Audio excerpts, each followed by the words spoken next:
Hello guys, I'm here again and welcome to the part 3 of our interview. Hi guys, hello. We're here again.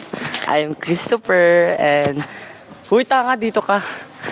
Kasama ko si Chan Andy Romero, and we are Kinabayot.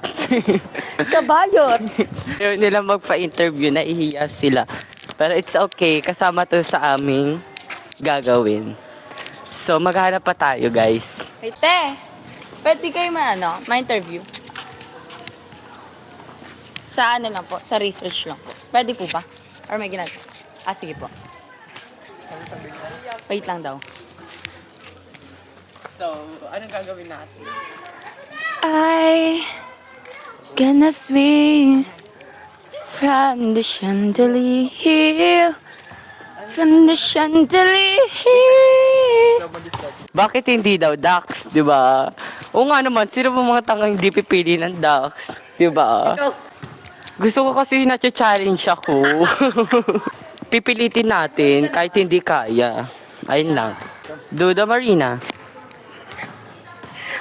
Hello guys, we're here again. So for today's video, mag-interview ulit kami, of course. So, ang interview namin, dahil ang call time namin ay 12:30 at late na sila.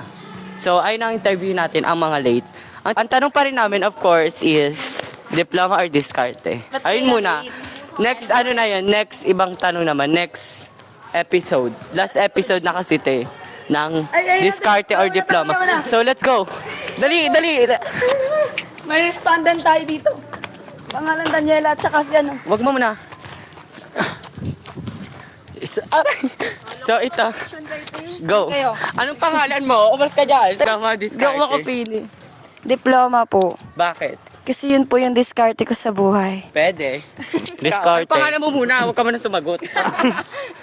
Ze. Huwag niya i-post yung burat ha. Pero dito, ikaw naman mag-interview sa kanya, be. Anong pipili mo? Diploma o diskarte? Ano muna pangalan niya? Ano nga po Ze. pangalan nyo? Ze. Anong pong pipiliin nyo? Diploma o diskarte po?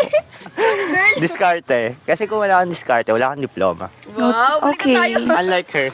Kami yung alam. So, thank you for that wonderful Nakatapos lang mag-debate. sagot. So, Hindi kami dito nag-board exam para lang gawin yung tautauhan.